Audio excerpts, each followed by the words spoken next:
Boy, ladies and gentlemen, I'm excited about this one here. We are live in prime time on the brightest lights, the biggest stage, the only platform where all music, all sports, and all wrestling matters. And you might want to say this man, this month could be his last blood, but something tells me he'll tell us why that won't happen. He'll also tell us why this Sunday, this syndicate siege where he and some others in the TF Crew locker room, well, they're not going to be under siege, and just maybe those tables are going to be turned. We'll talk about what's ahead here this Sunday. We'll also most certainly talk about a New Year's vengeance coming up 2 weeks from this weekend, and it involves this man and a championship. Yes, we'll get into that. We'll also talk about that All Wrestling Matters championship, which certainly everybody's talking about. We'll also talk about maybe some pure Vanguard. We'll also talk about some faces in the TF Crew that what a small world that yours truly spoke about 5 years ago. 5 years ago. I don't even know if anybody here in this chat was wrestling except maybe Ox McCoy. We'll get into that. We'll also talk about some huge events you gotta talk about and sponsor. We're also going to talk about a reel that got so many views that maybe even a guy that I interviewed who's the second longest tenured guitarist for the man Ozzy Osbourne, maybe should have that reel on his page. We'll get into that in terms of the number of views. We'll also say a few words once again for somebody near and dear to Gabe Sayers, who has been at ringside with Gabe. We'll get into that. We'll also talk about some other places that Gabe has been, and maybe he will be, and certainly have some rebuttals when especially it came to Monday's guest, the reigning, defending TF Crew World YouTube Champion. But I'm a sponsor of this show coming up on Sunday, so I have to give equal opportunity to everybody, and I have to talk about that man, and I'm going to give this man that opportunity to respond. Plus, we're going to give something to the TF Crew. I'm very excited about this one. I now get a chance to do this intro because I haven't done it in a couple of days, and I'll explain why. But ladies and gentlemen, let's certainly start this show off here in style on Sportswire Radio, the number one global radio station where all music, all sports, and all wrestling matters. So with that,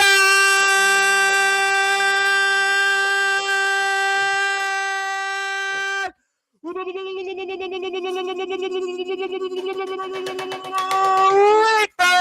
further ado, here on the Sports Report,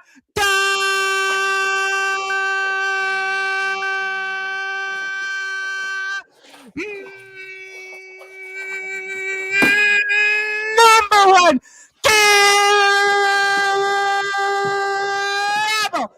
sports show, the man that sits on top of the throne as the All Wrestling Matters champion, the reigning, defending IMF hardcore champion, and the owner of one of the premier companies around in all of wrestling, the TF Crew. His name is simply put, the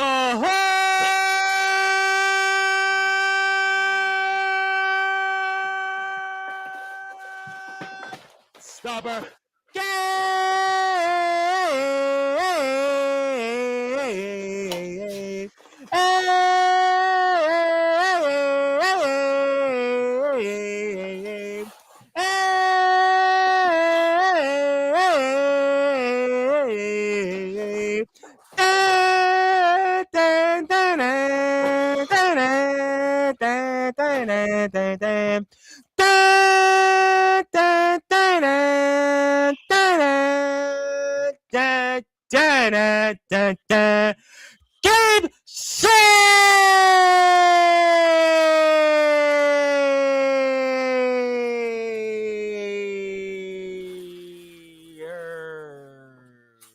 the double champ is here, my friend.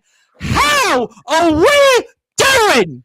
We are doing fantastic tonight. Tom, how are you doing tonight, Tom?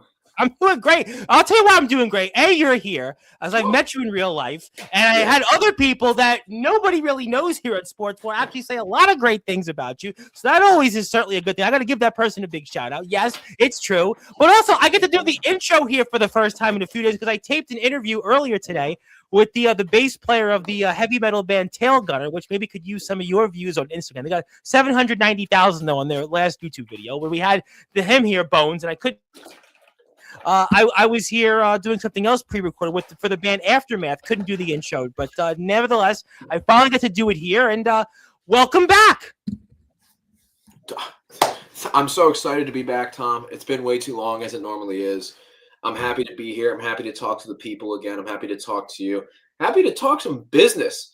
Get right back down to business because we got some business going on right now. IMF Hardcore Champion, All Wrestling Matters World Champion, soon to be TF Crew Tag Team Champion. 3 belts, 1 twink. Can it get better than this? Can it get better than this, Tom? I'm going to say it. You'll probably laugh, but this is one of those instances where you may actually need, I guess, luggage more to carry these belts, more luggage if you get this 3rd championship come Sunday, because you'll be going to Cedar Rapids with not 1, not 2, but 3 championships. That'll certainly, you'll have to get some more luggage. Yeah, something I do, and it may come off as a little marky, but I do it on purpose, is I actually refuse to put the belts in luggage. I just carry them to the airport. I'll wear them or carry them through the airport. And a lot of people stop me, want to talk to me, ask to take pictures with the belt. And listen, I'm not saying they already know what the belt is. I'm not claiming to be a global famous superstar. But what it does is advertise the company and advertise the belt more. Because then again, if you're going to take a picture of me while I'm wearing the belt, you're more inclined to be like, oh, what's the name of this belt? Where does it come from? What company does it represent? And then when you get that ball spinning, that's how we're building new fans for these companies, putting more eyes on professional wrestling. You know what I mean? Like there's that deeper purpose behind it. No, it's an interesting point that you made, because Friday had on Ace Christian, who was the WDWA light heavyweight champion. Also, he was in IMF a few times, and he was talking about the championship belt, and he said it's an honor. And some people look at a championship belt as a prop, but really it shows that the company has trust in you, that they believe in you, and they want you to represent you. And that's a thing I hadn't thought of, that someone like yourself who's traveling to places like IMF and others is actually wanting to showcase that championship belt, also the All Wrestling Matters title, to give people that awareness, that curiosity factor. Hey, they may not know exactly what company it is or what championship, but almost that interesting curiosity about what you have and who you are. That's an interesting point.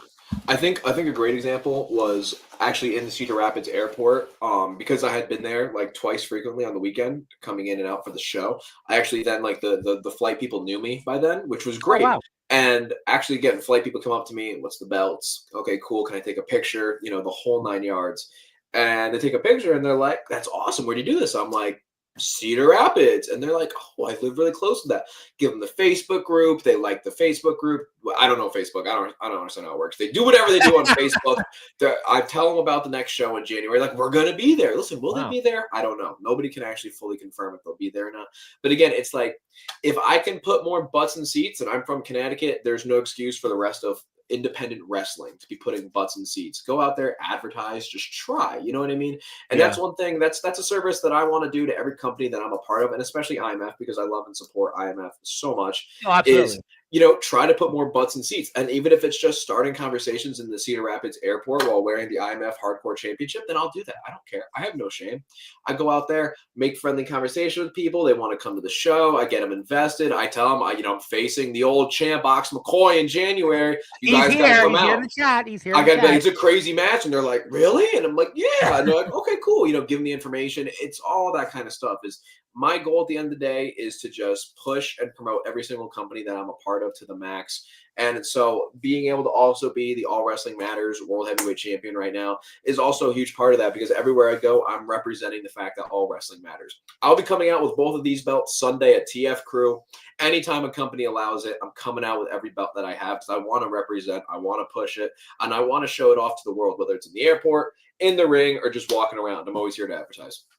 No, I think that's a great point, and I think that's why a lot of people are excited to have you on, because you do give insights that maybe some people don't get a chance to hear every day because of your places and opportunities that you've gotten in your career. You've certainly had a really interesting career in a short amount of time. Obviously, we know the exposure you've gotten in GTS, being a part of companies like certainly NEW, where you've held their championship, TF Crew, certainly your own company, and being a part of places like Pure Vanguard Wrestling, obviously IMF you just mentioned. You've done a lot of different things in a short amount of time, so it's always good to hear a different perspective. But I'll certainly start things off here, since you mentioned the All Wrestling Matters Championship, and I see somebody here in particular who is very excited to see you on here, and it's not Ricky Romero winking a nod, but for those that are listening and watching here in prime time on the brightest lights, the biggest stage, I formally get a chance to ask you, what does it mean to you to be the All Wrestling Matters champion? It's to represent the underground in the best way possible. You know what I mean? Is I feel like I am able to now represent a specific story in this kind of genre of wrestling of just defiance and not allowing life to knock you down and take you out. I could have easily retired after the first open heart surgery. I could have gave up after the backyard bash got canceled halfway through and I lost thousands of dollars, right? I've had every opportunity to walk away from this business and be like, wrestling is too niche, it's too this, it's, I'm getting hurt, it's not worth it. But I don't. I'm still here, still putting in work, going to new places, going to new states, talking to new people every single day, trying to make new connections because I care more than just about my career, but about the community and the health of the community as a whole. So being able to be the face of that with the All Wrestling Matters World Championship is not only a great honor, but it is also a major responsibility because I refuse to just be some champion that sits there and hot dogs my dick and doesn't, promote the belt, doesn't want to defend it, just wants it as a piece of just merch on my wall. That's not what I want belts for. I want belts so I can go out and promote and represent the company or just the idea that entrusts in me as much as having the belt would. So having the All Wrestling Matters World Championship, I have not actually had the honor of defending it yet out of state, but the plan is there. Again, I'm going to be wearing the belt on Sunday in the tag match. Anywhere I'm going that's going to be allowing me to hold and represent the belt, I'm going, I'm repping, and I'm looking actively for new places to go that'll allow me to show off the belt and looking for new places that's going to allow me to defend the belt. I want to face some of the best. I want to challenge some of the best, and I don't care. The belt represents so much, so I don't care if it's in a backyard. I don't care if it's in an arena with 100,000 people, right? I'm willing to go out and defend if you give me a good reason. I want to go out there, do things that are meaningful, and show people that wrestling is such a diverse thing, and everybody has so much to learn and grow, including myself, and just go out there and push that sentiment. Well, it's interesting you said that because you said you'll defend it and want to go to new places. Now, I know you've been to Iowa. We're going to talk a lot about that.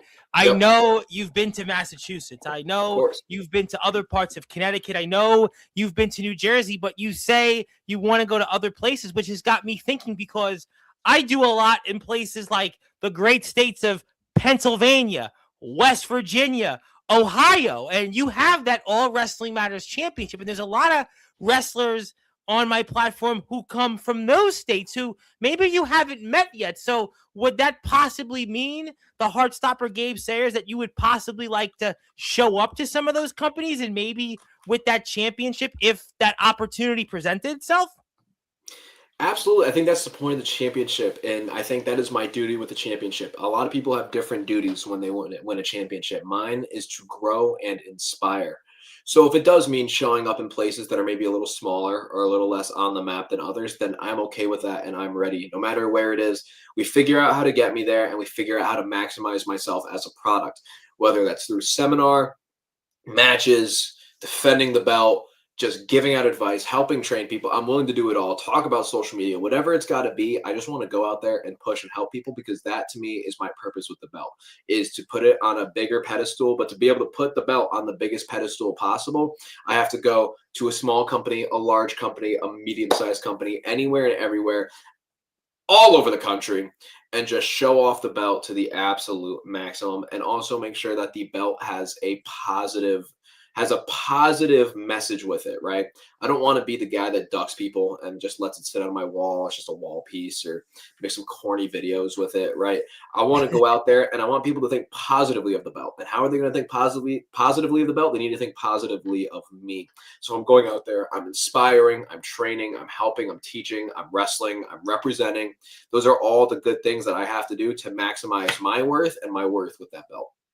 No, I have seen you do some of the training. I saw that on Jovi's vlog, and I think that's a great thing. I think those are some great points, and I would most certainly love to see you maybe in places like the WVWF, Mon Valley Pro Wrestling, SCW in Ohio. I mean, there's a long list of companies, the WDWA, and when I think about some names that come on here, like Tuesday's guest, the Gentleman of Exquisite Caliber, Godric Sanwell, Dave Jameson, who's now fresh with a haircut. The Blaze Ace Christian, who I mentioned here on Friday's show. I mean, there's Daniel Tafu. I mean, also has double championships. I mean, there's a lot of guys that you haven't really got a chance to maybe meet, but they're also here in the Northeast and the Mid-Atlantic, and I hadn't thought of that. I would love to see you maybe go out there and wrestle some of those guys if there's a will and a way, because Connecticut, Ohio, Pennsylvania, maybe that could happen. There's a lot of great talents that come on here that represent those companies, and they have that message, that positive message, and they go out here, and we have a lot of great stuff that we've got a chance to do with those companies over the past several months. So I would think that would be really something interesting if there was a will and a way. When there's a will, there is a way, Tom.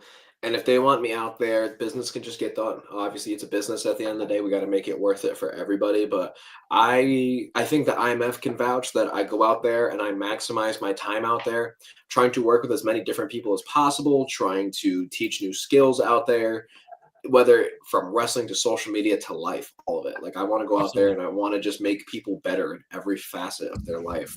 So I'm willing. I'm ready. I love to travel. You already know I go up and down the East Coast constantly to Jersey, PA, New York, Mass. Oh, the miles on my poor car. You're working here. Are you still working in New York, by the way? You still working in Manhattan? I haven't wrestled in New York in a while, but there are some tentative conversations to get me out to Brooklyn, which is well, if you get to Brooklyn, I would definitely be, very, very, very eager about that, and I think that would be great for people to see. And obviously, let's talk about some places that you are going to be, and let's talk about this Sunday here. I really got to promote that, and I'm a sponsor of that show, and I want people to certainly support the show, and that is Syndicate Siege, and Monday, Angel Santiago, the man that is in control of this Sunday show, because you, Gabe Sayers, you did not read the fine details. If he had defeated Rad Dad Radley Belma, that he would get a chance to take over the show on Sunday, and well, he's taken over, and that has certainly meant a lot of implications here, and I want to give you the opportunity to talk about that and some of the rebuttals you may have toward the TF Crew World YouTube champion, Angel Santiago.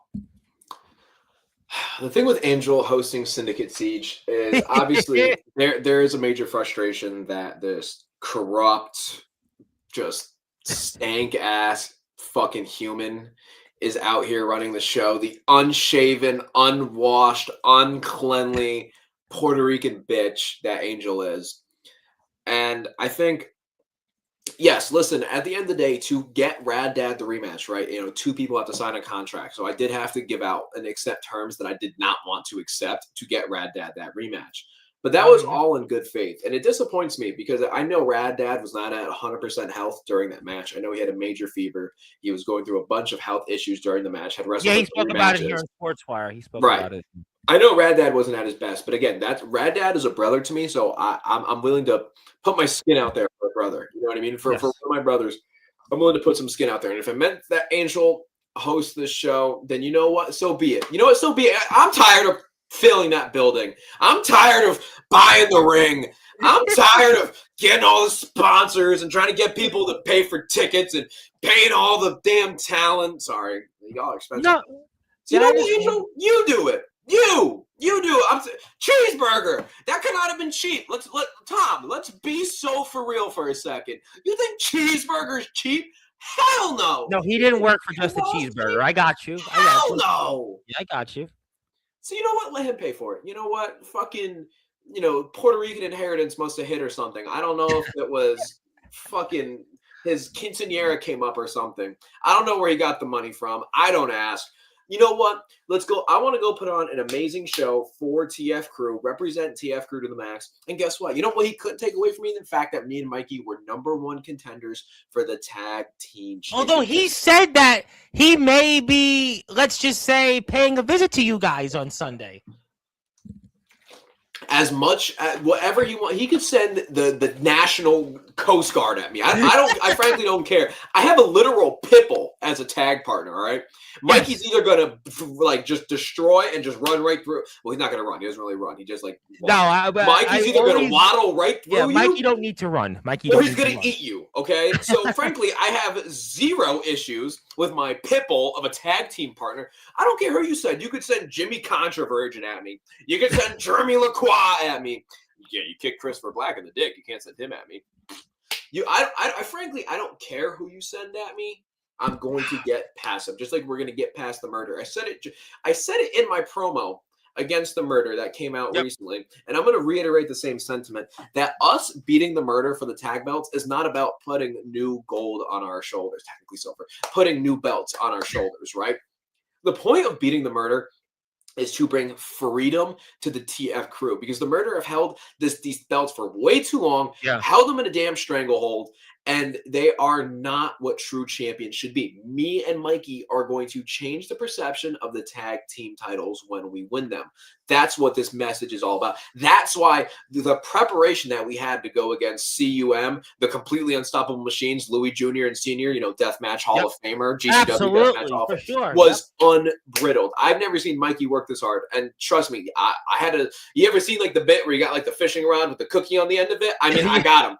We're working, Tom. We're going at it. How much harder do you think we worked to prepare against the Murder? The Murder are the same people that used a chain to damn near hang Mikey in the ropes during the Death Row show. I remember that. Yeah, no, listen, there's no question that they're outstanding champions, and this is going to be a match that we're all very excited about. So I guess I should ask you then, to be the TF crew tag team champions here with that opportunity alongside Mikey, what would that mean to you coming up here? It's all about freeing the TF crew and promoting tag team wrestling in the best way possible. We've had some extremely fun tag matches in the TF crew and even out of the TF crew in other places like Smash Master Wrestling that we've been able to team up together at. Yeah, absolutely. It's all about bringing freedom to the TF crew, bringing freedom to those tag team championships, and being able to show off those tag team championships and defend it against anyone and everyone. Me and Mikey ran through Jake Dvorak and Jeff Nova. So Jake Dvorak really has earned my respect. I think Jake absolutely. He wrestled Eric Black he's a monster. Yeah, right? Jake Dvorak is a monster. And I'm not at all going to say credit like, oh my God, the match just like, it pushed Jake Dvorak's career. But what I will say was the match was a great showing for Jake Dvorak in front of a red hot sold out audience. Absolutely. And I think that's good for everybody. That's good for everybody involved in the match. And I think Jake Dvorak was someone that was so awesome going to war with. Jeff Nova is a different story. I had the respect for Jeff Nova to go out there and stop the Murder from beating him down. But that's where the respect ended, right? Sure. And we haven't heard from Jeff. Jeff, he had he actually had a birthday recently. I mean, if you knew about that, he did have a birthday recently. I have to give him that much. His Dom girlfriend or wife probably took him out and spanked him around. I wouldn't know about those details, but I do know nevertheless that listen, we love Jake. Jake's an amazing competitor, and it's great to see guys like that go out there and travel, and you guys are all awesome. But obviously having those tag team championships would certainly, I'm sure, make Angel not too happy. But I want to go back to Rad, because that was the match that was just announced here for you, because that Matt Pro championship that Rad has, he's defending it here. I mean, what's your thoughts on that? I think with Rad being forced, at first I was like, man, I was pretty upset because I was like, we're not going to have Rad Dad on the show. That sucks. Angel's going to, be petty. And because Angel said on Monday's show that we didn't really know what was going to happen to Rad. I thought Angel was going to be petty and spiteful and not book Rad. And I think that's extremely disrespectful to the fans, because the fans love Rad, and Rad's just such a great performer. But Angel went lower because only Angel Santiago finds a way to go lower, because he just loves digging around lower regions. Angel Santiago then decided to make Rad defend his Matt Pro Grand Championship by, getting an agreement going with Matt Pro, which is also fantastic, right? Matt Pro is a fantastic company, so I'll give it credit. Great message, by the way. It really is an important company for a lot of reasons. Right, and I'm so excited to work with them. I think that that's going to be super beneficial for both sides. But now you see the corruption of Angel and how much he likes sniffing around underwear, and he decided to make Rad defend the belt in a fatal four-way. And he even threw his own stablemate in there because he's such a mark, right? He was like, let's throw Jimmy Controversion in there because, Syndicate's going to take home the belt. You know what? And Jimmy's wrestled Rad, so he feels that maybe because Jimmy has experience in wrestling Rad for a championship match, that would give him maybe an opportunity or an advantage here, nevertheless. And maybe that's why he put Jimmy in there instead of Jeremy Lacroix. I'm not sure. But it's an interesting point. He was very, very complimentary of Jeremy. Obviously, we know Jeremy from Pure Vanguard Wrestling, but he put Jimmy here in this. That's an interesting point you make. I think probably because he knows Rad better. I mean, that is basic strategy. It makes sense to Yeah. me. But I will say, Mark the Shark, love to see Mark the Shark getting a Yeah. big opportunity here. He is a Mat Pro guy, so it's cool to see a Mat Absolutely. Pro Yep, I guy know Mark. getting ripped with it too. Also, GTS US champ right now. Mark the Shark, really great guy, great competitor. Interested to see more from a scouting perspective out of Mark, so I think this is a great chance for him to get a good showing in. And I think the dark horse of the match is Leonidas. Oh, I think Leonidas, wants to bounce back after what happened between him and Castor in the yep. last show. Absolutely. Yep, and I think this is not only a bounce back for Leonidas, but these are three highly touted veterans that are traveling the independent scene actively, have fantastic resumes, have worked. Mark has worked Muda before, the great Muda. You know Yeah. what I mean? Like Yeah. Jimmy's worked Tommy Dreamer, Rad's worked the Rockers. You know, like all these guys have Yep. insane resumes. Darius Carter, he beat to win the Mat Pro Championship. Right, Yeah, right. All these guys have absolutely. insane resumes. This is a great opportunity for Leonidas to build his own resume and really go out there, have a fantastic showing. And listen, I said he's a dark horse for a reason. He goes out there and he wins the grand championship. That is huge for Leonidas. Yeah. That's something that catapults his career. And that's what TF Crew is all about, catapulting young, talented wrestlers' careers. I don't like to see it come at the cost of Rad Dad getting screwed out of his belt. So I'm not promoting that Rad Dad gets screwed out of his belt by any stretch. But Angel does have a point in that, listen, Rad got the opportunity, and Rad was very vocal about getting the TF Crew World YouTube Championship. And unfortunately, for your sake, and certainly for Rad's, Rad passed out, and he could not get the job done. And Angel, in order to prove a point, this is what he's doing to Rad, and Rad's only got a 25% chance of retaining the Mat Pro Grand Championship here coming up this Sunday. Listen, I believe in Rad. I am a fan of Rad. I am a colleague of Rad. I think Rad. I see Rad as like a mentor. I think he's a fantastic wrestler. I absolutely believe in the uphill battle, but I feel like sometimes when Rad has those massive uphill battles is when Rad Dad's at his strongest. So just like the message of the belt, the belt is all about autism awareness. It's all about, defying expectations, just beating out the preconceived notions that people have for you. I think Rad Dad's going to go out there. I think Rad Dad's going to retain his championship. And that's just my hot take. I got Rad. Rad, that's the man right there. It's my guy. No, listen, Rad has been on here many times, and Jimmy's been on here many times, and I think it'll be very interesting to see Jimmy and Rad lock up once again for a championship. Yeah, in a new company too. In a new company. I think there's no question that Jimmy is going to be under pressure to win one here, but I think you make an interesting point. Leonidas is the dark horse here because he's the guy that's got a lot to prove. It's backs against the wall, wants to bounce back, especially after what happened between him and Lee and Castor semi-main event. That was a big spot right before the main event between Rad and Angel. So, and there's Mark the Shark, whose experience speaks volumes. So I think it's going to be a really interesting match, and we're very excited that it's going to be a part of the card. And then I got to talk to you about this one here, Francesca Cheney and Emily Saxton. I mean, what do you think happens here? You got your women's match. What do you see here? Yeah, this is actually going to be on the pre-show, so make sure if any fans are in here, get in here around 2:30 once the doors open. It'll be coming on a little after 2:30.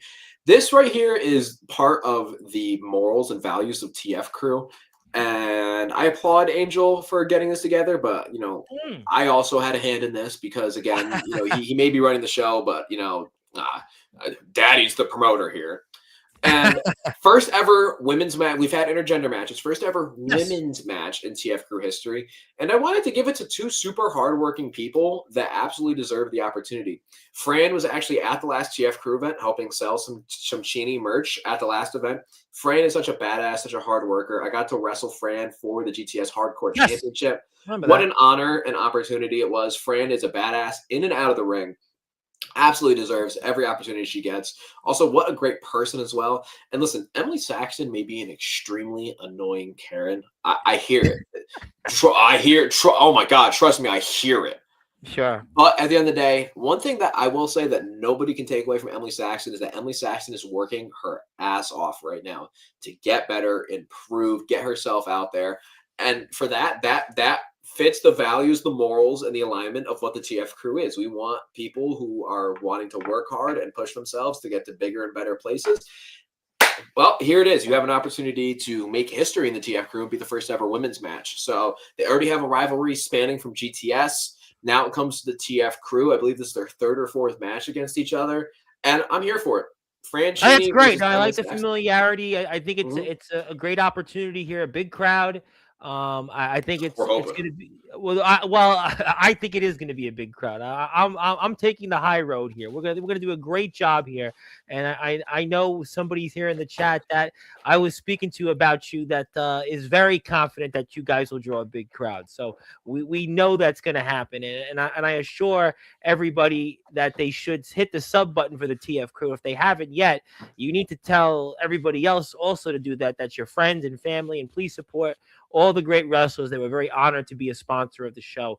And let's come back to Angel and Cheeseburger, because you said a lot about Cheeseburger, and I do agree with you. He's definitely not working here for a cheeseburger. He's definitely not working here for a hot dog and a handshake, but he is here, and this man's resume speaks for itself. And I want to come back to you on this, because Angel and I were talking a lot about legacies, and Angel has a run that when we look back, it doesn't matter if it's backyard, underground, independent, pro wrestling, he is closing in on that 1,000 day milestone. And I know it hurts you to hear that, as the 1,000 days as the TF Crew World YouTube Champion. And if he gets past Cheeseburger, he will clear that milestone. And I think this is about legacies here right now. This is about Angel's legacy. Last time Angel was here in the lead up to his match with Rad, it was about Rad having the opportunity to be the GBYWN champion and the TF Crew World YouTube champion. He was the GTS Legacy and the Intercontinental champion before, and he was able to do things to unite every company that he worked with. But now Angel cleared that hurdle. Now it's about his legacy, and beating a man like Cheeseburger, that will put Angel further into the stratosphere. And we talked about the opportunities that Angel could have, Gabe Sayers, if he defeats Cheeseburger this Sunday. We could be talking about Impact Wrestling guys coming into TF Crew to challenge Angel. We could be talking about, who knows, more AEW guys or even ex-WWE wrestlers out there. That's what's at stake here. This is not just about the TF Crew World YouTube Championship. This is now about Angel Santiago's legacy and having the opportunity to now be 1,000 days as the TF Crew World YouTube Champion. Your thoughts? Frankly, Angel Santiago's resume, career, legacy. You want to know what it means to me? I actually, Yeah, I want to hear I won't even show you. I'll just tell you right now. I'm scratching my nuts, and that's what I think about it. Right? It doesn't it. mean shit to me. I think that, you know what, this is a great opportunity for the legacy of the TF Crew World YouTube Championship, to say that it has been competed for and possibly held by someone like Cheeseburger. Cheeseburger, I mean, again, I was joking that Cheeseburger is expensive, but I'm not paying it. I don't care. Cheeseburger is a badass. Cheeseburger is awesome. Been around the globe, New wrestled some of the Japan, best. Ring of Honor. I mean, his resume speaks for his own Yeah, and he's dojo, trained also wrestler. just a Definitely. cool dude, right? Just like a super great dude, funny, entertaining. I can't wait to have Cheeseburger and TF Crew. And you know what?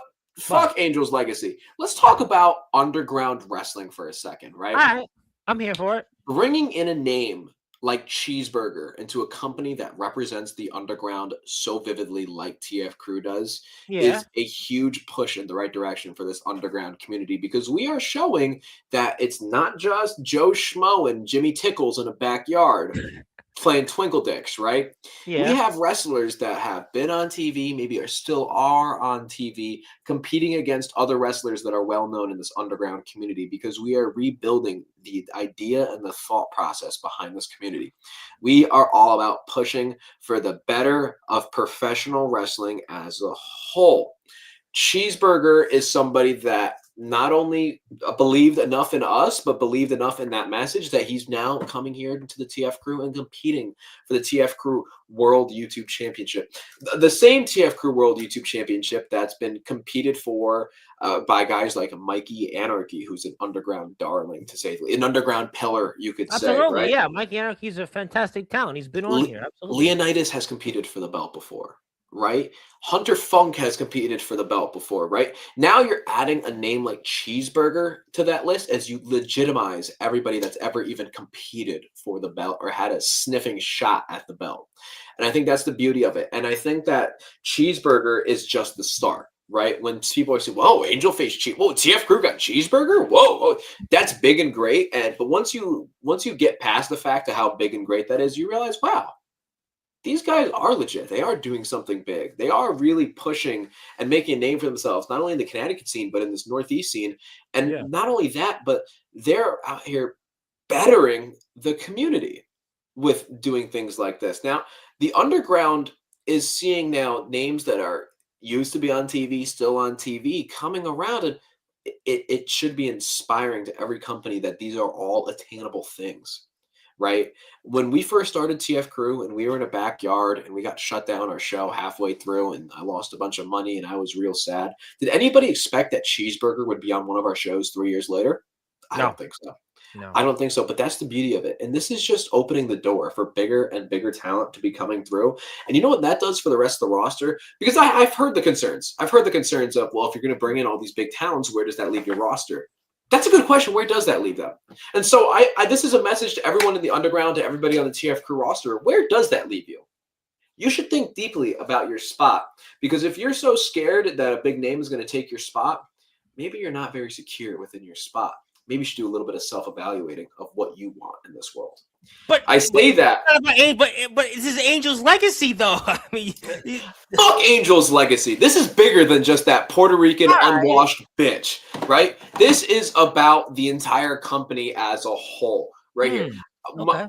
Hot take: when Cheeseburger knocks his belt right off Angel and holds the TF Crew World YouTube Championship, the legacy that creates for not only the TF Crew, but for everybody in the underground community goes way bigger than some unwashed jackass pretending to run a show, right? That's a good point. Conversely, I understand what you're saying in a different way. That, well, what if Cheeseburger is the TF Crew World YouTube Champion, a man with his resume, a man with his following, and what would that do? That's an interesting point. I hadn't thought of it in that way, and that's a point that's a reason why people need to go out and watch the show, and that's another good point. And speaking of people that I do have to talk about, that also, what a small world wrestling is. You know, you and I were talking about this off the air, and I'm going to say it, full disclosure, Angel and I were talking about this off the air, because there's a guy that you, Caster, and Angel wrestled in Pure Vanguard Wrestling that is now on your show coming up here, who 5 years ago, that's right, 5 years ago, I had actually talked quite a bit about, because he was kind of starting out here in the wrestling world for a company called Pro Wrestling Magic. I was talking with a guy, Steve Off, who now is the owner of Pro Wrestling Magic. You have him here coming up this Sunday against another guy that is a big talent. This is a really, really exciting match, and I'm talking about Wrecking Ball Legursky, and he takes on Corey Duke. And Gabe, what a small world. There are probably people here in this chat 5 years ago, maybe with the exception of I want to say, Ox McCoy, maybe Torrance Banks if he was here, that weren't even wrestling. And here I was talking about, and I never forget the day, I was talking about Wrecking Ball Legursky and Pro Wrestling Magic 5 years ago. 5 years later, Gabe Sayers, you have a wrestling company. You're promoting a show where this man, Wrecking Ball Legursky, who's also been a little old company called the NWA, and another feather under the notch of your cap and everybody else here in TF Crew, and he's wrestling another hell of a talent in Corey Duke. You got to talk about this. This is why the TF Crew exists. We are not only creating just crazy matchups and bringing in crazy, awesome, big names, right? But we are using these people to help showcase our amazing talent. Listen, do I think Corey Duke comes out of this match breathing? Yes. Winning? All right. No. Right. I wrestled Wrecking Ball for. I know. Right? I showed the match on Monday. So I get it, and I've played the games before. Like I said, Corey Duke will be alive probably. Winning? No. There's not a fucking shot in God's green earth that Corey Duke wins this match against Wrecking Ball, because look at him. I know. Wrecking Ball, listen, he has quite a resume. This man, yeah. I mean, I remember him 5 years ago. What he's done since then is just tenfold. I mean, just. Exactly. But that's part of that. That's what we're doing for this underground scene. That now we're building these bridges and these links and these guys, these great up-and-comers beyond just Corey Duke. Let's look at Cass. Let's look at Christopher Black. Let's look at Leonidas. all of these guys now have an opportunity to face a Wrecking Ball, a guy that's been on NWA, a guy that's toured damn near every Northeast indie that there is, a former NEW, Yep. NEW that used to have Hardys and all the Yep. all the good stuff. Yep. Former world heavyweight champion there, right? Wrecking Ball is obviously a monster and a machine, but he's also an amazing opportunity for every single wrestler that steps in the ring with him, because you'll learn something. You may learn that it hurts to get crushed by a 400-pound man, but I train with Mikey Anarchy all the time, so I already knew that. The point is that Wrecking Ball is going to bring out a different side of the TF crew, and I'm so excited for it, because you can't bring your A game against Wrecking Ball, right? You just have to go in with every ounce of heart, determination that you have to hope that you can survive against Wrecking Ball. But that teaches you something, and that makes you better. That's going to make the TF crew better. That's going to make the underground scene better, and everybody wins. Wrecking Ball versus Corey Duke. I'm so happy for Corey Duke. I love Corey Duke. He's my favorite half-naked cowboy that I could think of off the top of my head. And what an opportunity for Corey Duke. Definitely someone who also deserves such an opportunity like this. And we felt so strongly that he deserved this opportunity that he's actually making his TF crew debut here in this match. Wrecking Ball versus Corey Duke is going to be an absolute blast. I'm so excited. I'm not paying Corey Duke's hospital bills after. Let me throw that out there. Love you, Corey, but you're a half-naked cowboy. Start an OnlyFans or something. You know what I mean? You can get it done. Well, that reminds me of the naked cowboy in Times Square that everybody used to talk about, and it's Corey. You didn't know that? Well, not quite, but I know what you're saying. We'll move on. And speaking of people that have been big topics, you mentioned Jake earlier, and he cut a promo yesterday I saw about this. And the man that's in the chat, Caster, who I hope to see back on Sportswire very soon. I think we will. And Be Insane. I mean, just what do you think happened here? Because, Angel, as I'm sure you were certainly aware of, said that Doc Holliday is not wrestling on Sunday's show. Now, Doc said on Monday's show that he will be in the building and he'll have a ticket, but who really knows there with Doc? And we'll get to why you and him may have shared some, let's say, Instagram followers. But what do you think happens here? Because the winner of this will get a shot at Doc's championship. Jake said that he will get that championship. Caster's, I think, another rising talent. We've talked a lot about him in the past. He's been here, and Be Insane. Well, this man, I wouldn't mess with him either. I mean, what do you think happens here in the Tomorrow's End Gauntlet? Tomorrow's End Gauntlet is another scheme for Angel to just be scummy and nasty and unwashed, because that's what Angel Santiago is. This right here is an opportunity for Angel to screw Caster, right? Tease Caster with the opportunity at something like the Tomorrow's End Championship #1 contendership, but throw absolutely fantastic wrestlers in his way. That's not a knock against Caster. That is just I have to do service to how great of a wrestler that someone like Jake Dvorak is, right? Yeah. The Cambodian Nightmare, me and him had our differences, and we've also frankly shared a lot of similar things. Absolutely. The Cambodian Nightmare is a nightmare for a reason, right? Absolute powerhouse, absolutely fantastic wrestler, and obviously there's more people in this gauntlet, right? Yes. So that then creates the issue of, we all know that Angel's probably gonna make Caster go out there super early in the gauntlet, have to survive against some of the best talent in the TF crew and underground scene. And is it fair? Absolutely not. But you know what? I mean, I think that as someone who had to take his licks a lot early in his professional wrestling career, I think back to my 3-match series with Mikey Anarchy, where he poked and prodded every area that you could humanly think to poke and prod on a human with a sharp piece of glass or something. That at the end of the day, this will make Caster better, but it is not a fair opportunity for Caster. I'm absolutely there. This is not what should have been Caster's match on this show. It shows the corruption that Angel has and how he's a salty little bitch and everything.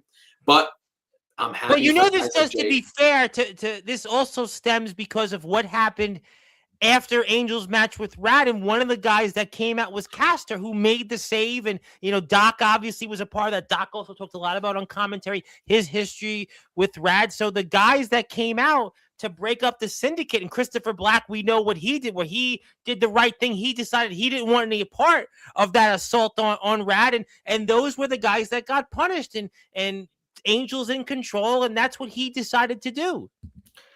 I think that also shows how much of a coward Angel is by not booking a Christopher Black, not booking a Doc Holliday. Listen, Doc Holliday said he's going to buy a ticket. I don't think Doc Holliday can afford a ticket. But You said that. Not me. I think that Doc Holliday is going to find his way into the building. Are you kidding? Come on, man. I love the Lincoln Room, right? And I think it's a great Yes. venue for us in Bristol, Connecticut. It's cool. 2:30 p.m. The doors open. Get there really by 2. Bell time's 3 o'clock. You got to be the ESPN might be the home of Bristol, but now it's the TF Crew.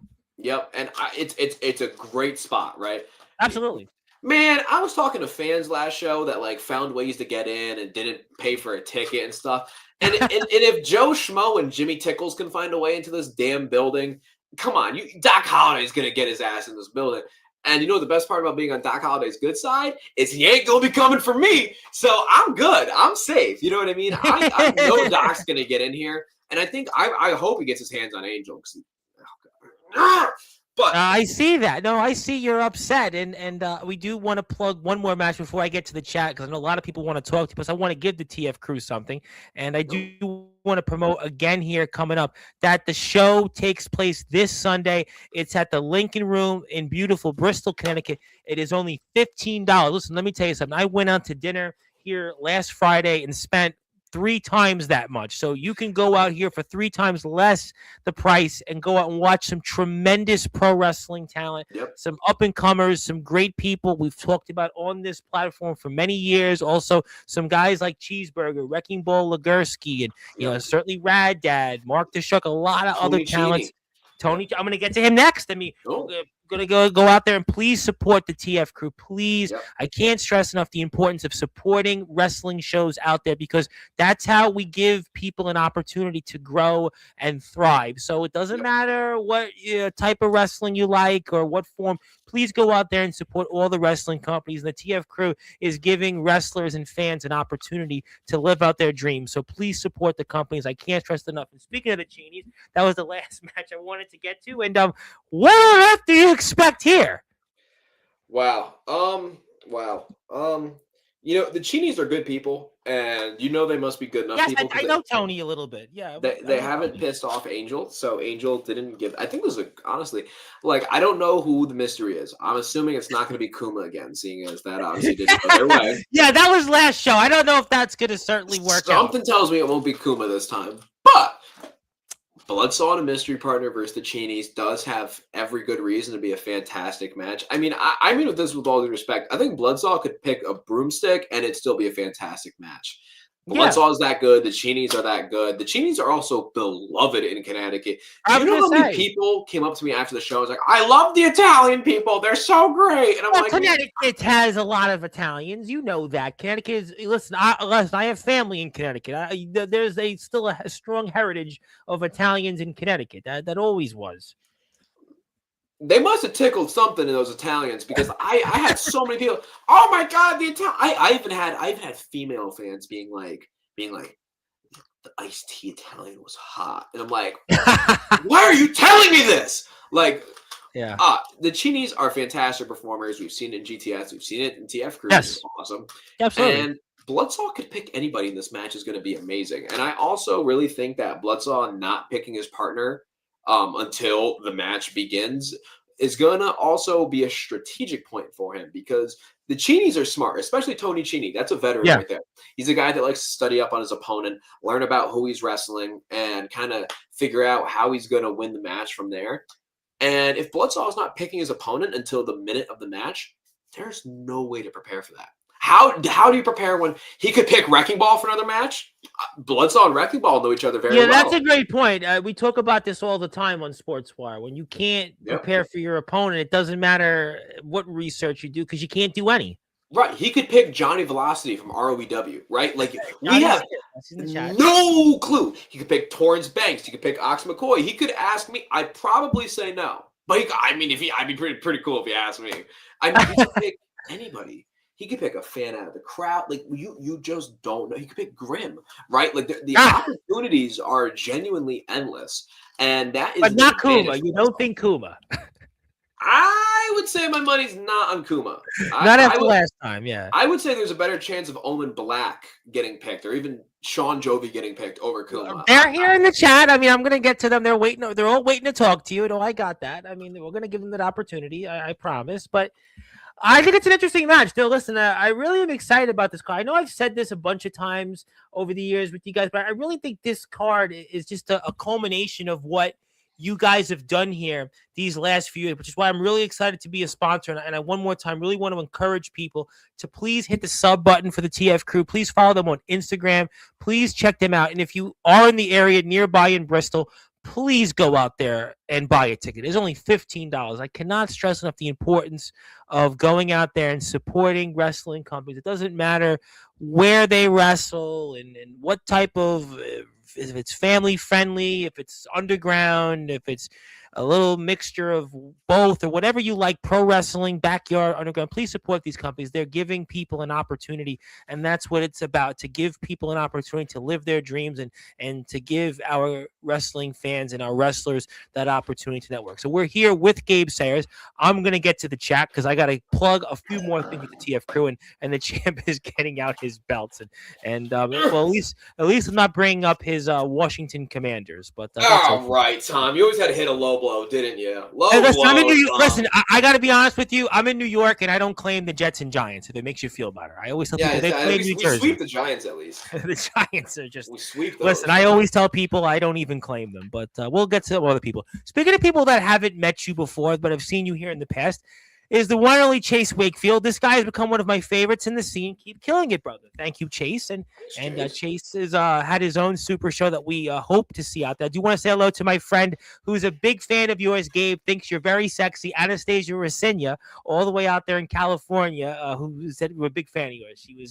She had to leave, and I told her that you said hi. We'll move on. We'll get to her comment later. Zilla's here first. Thank you, Zilla, right after Chase. That is coming down the stretch. And the man that you will be facing coming up here 2 weeks from this weekend is the one and only Ox McCoy, who wants a championship you have right now. Yes, he certainly wants it, and he did want to say hello and thank you, Ox. And Ox has been very excited about you coming on, and we'll get to some more comments. Camo Cam is back. Camo, you certainly know. You certainly know from the IMF. Okay. We're going to get to the IMF on the other side of the break. And speaking of people, I do want to one more time give my thoughts and prayers to is Varel Crowley. Varel Crowley, for those that don't know, her grandfather had passed away earlier this week, and was Virgil Witt Sr., and a man that was a pillar of the community here in Iowa. And he was a strong supporter of the sports community. He was also a man very involved in the church, and he gave his life to his community and his family. And we had the pleasure to actually put Virgil in the Hall of Fame, and I did want to show that on the screen. We gave that to certainly Varel and her family, and I just want to continue to keep our thoughts and prayers to the Crowley family and Varel Crowley. Her grandfather, Virgil Witt Sr., had passed away at the age of 84, and I had read a little bit about him, and just a great man who did a lot for the community. I know Varel has been at ringside for you, and I'm sure she'll be at ringside here coming up 2 weekends from now, and definitely we want to thank Virgil for his commitment to the community in Iowa, and we want to keep Varel in our thoughts and prayers. And hello, Ox. And speaking of people that are excited to see you, it is Sean Jovi. Sean Jovi, the resident rock star. Yes, he's excited to see you. He's a big fan of yours and a man that was the first backyard wrestler that I had interviewed almost 4 years ago now. Thank you, Zilla. Yes, Camo Cam, hello. Camo says formally hello to you. And there you go. Sean Jovi loves Gabe Sayers, and a lot of people do, I could see by tonight's chat. And he also wanted to say, this might be certainly a lot more information that I've needed to know. I divorced Ricky Romero for a chance instantly. We'll move on. It hurts knowing how far away my title is right now. Yes, it is far. Connecticut to Iowa is a very, very long journey, but at least it's in good hands. He'd never let anyone else touch that championship. Well, that is true. That is true after what we're watching right now. I like the girls that I'm smashing wear it, but that's about it, Ox. Don't worry. Well, Anastasia might have wanted to see that championship too. Shout out to Anastasia. Don't say hi to me. Yeah, Sean Jovi and Camo Cam, as you know, have their own issues. Well, thank you, Ox. I appreciate your map, Gabe. It makes you seem like a world champion. Yeah, you are. You know, Rad had talked about this on one episode on Sportswire. You seem to have been traveling at least the United States in different places. You've been to, the South, the Midwest, the Northeast, the Mid-Atlantic. So you definitely have, gotten around a bit in the United States. So to be fair, Jovi's got a point. You see every pin, and you can. I know it's a little blurry. I see them. I can see them. Every pin is a place that we've been. I almost actually. This is really random. This is before I was really much of a wrestler. A couple years ago, I was in South Africa, and I had a company reach out to me wrestle while I was in South Africa, Okay. and I say no because I was at that point like I was greener than baby shit, and I would have gone out there and just embarrassed myself in my country, and I was like, you know what? We're gonna save ourselves the. Now, if I went out there again, oh, what a heartbeat! I'm kicking some South African ass. Oh yeah, be on the watch out. International Gabe Sayers got to be coming sooner rather than later. You know what? Listen, I mean, I've had a lot of international people come on over the years, so I wouldn't be surprised. But speaking of people who are not happy with you tonight, there he is, the TF2 World YouTube Champion, Angel Santiago, who I thought would be busy tonight because he did say he wasn't going to be here in the chat, but he is unshowered prince, as we like to call him. I wouldn't know. You've obviously shared a locker room with him and wrestled Wrecking Ball Legursky with him, although he did leave you guys high and dry. So I will say that. Dry. Maybe go get an early shower. Can you, Tom? For the rest of the show, can you call him the unshowered prince? I'm not going to do that, but I will certainly allow you to do that because I wouldn't be able to comment on those things. I would hope not. And Gabe is talking about his pubes again. How good! I can't do that. I can't do that because then I'm going to certainly get taken off the air. But you can do it though. You're a guest. Gabe is juicing confirmed. I mean, listen, maybe it could help the Jets and Giants perform a little better because they certainly need that. But we'll leave that at that. They play in New Jersey. Back off, Daddy. He's mine. Speaking of Torrance Banks, Torrance is in the house, obviously from the great state of New York, the Empire State. He'll be watching the Buffalo Bills, but he wanted to say hello. Thank you, Torrance. Happy New Year. Good to see Torrance. Hello, hello. Who else is in the house? Tell me Ox McCoy is here because if so, what's up, Ox? There it is. He is here. And yes, Ox is here. And Gabe show up to 3BW with me. I mean, who knows? Sean Joby did talk about that, by the way. He talked about he's coming to the Northeast here later this spring, and he certainly zeroed in on this guy who we talked about quite a bit in Rad Dad. What do you think about that? I'm just saying, 3BW. I've talked to the owner. I can reveal that I've talked to the owner. Yeah. And don't reveal anything else. Please don't. I can reveal that I like to make opportunities happen. Okay, well, that's a good idea. That's great. We appreciate that. What's good? Who else? We've got some more comments. How's wrestling? Well, we're doing great right now.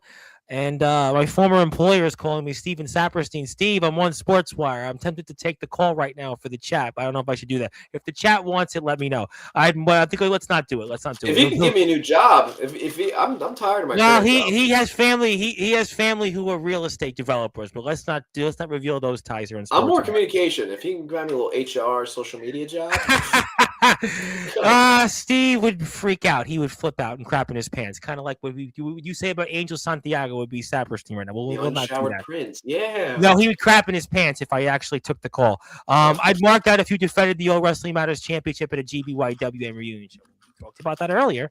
I like making people work out. Let's go to some more comments. Hello from the owner of the PWF, a championship you do not claim, but you did defeat the PWF champion, Felix Jones, to win the All Wrestling Matters Championship. That is obviously Shane M, who did want to say hello. Thank you, Shane, for tuning in. Also, we'd love to see that there it goes. Thank you, Shane, and we will certainly have more coverage coming up. I need to get out of the East Coast, but I'm definitely afraid of falling. I have to admit, I am in the same boat. I am in the same boat. I flew once, and I did fly once years ago when my family went on a vacation to Florida, and on the way back, the plane didn't land for 3 hours. It just kept circling and circling, and since that day, I won't fly. It's just, unfortunately, I'm like terrified. I really thought I was going to die that day, and I will not fly since. We're talking years.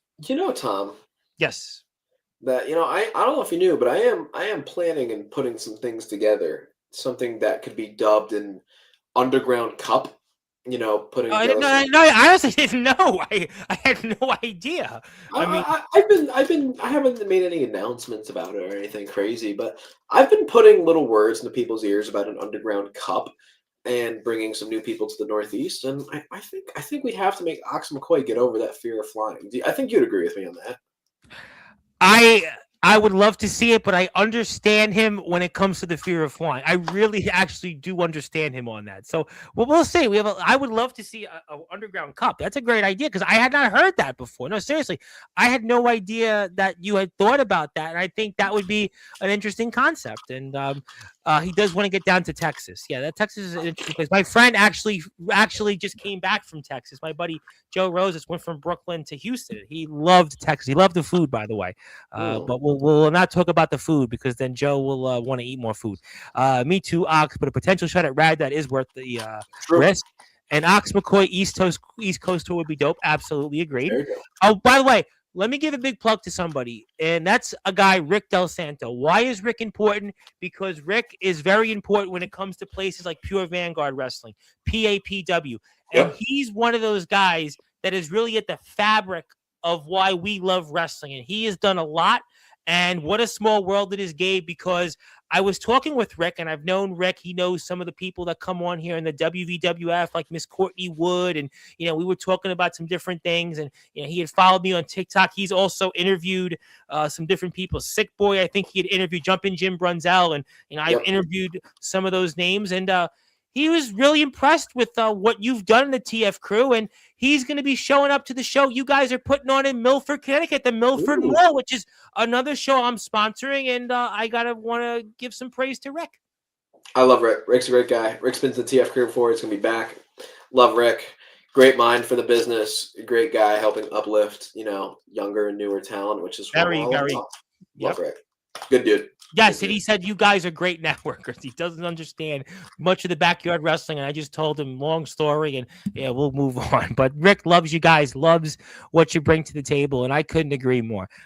Thank you, Shane, and we need a Shockey house party too, and that would be a great idea. I mean, I hope someone can find the venue if I feel another house party needs to happen. Absolutely. Yeah, can we get a house party where like the spot where the ring is, where like the roof isn't almost hitting me in the head? Like I'm 6'2". I couldn't jump in that ring. You are tall because I've met you. You make me look small. I couldn't jump in that damn ring. So I can't give a suplex. I can't do any of my jumping moves. I'm like, man, the fuck is this? Are we like vertically discriminating now? Like Shockey's House Party 2 needs to have a little bit of a higher ceiling, please. Just throwing that out there.